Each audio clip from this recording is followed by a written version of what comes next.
मलाल है मगर इतना मलाल थोड़ी है। ये आँख है ये रोने की शिद्दत से लाल थोड़ी है।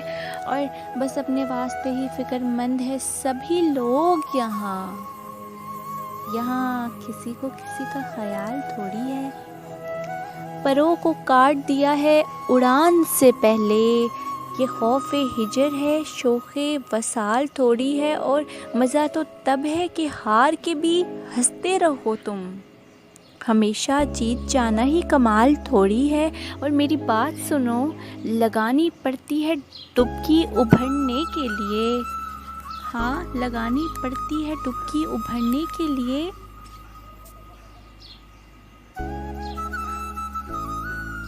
ग़रूब होने का मतलब सवाल थोड़ी है, ग़रूब होने का मतलब सवाल थोड़ी है।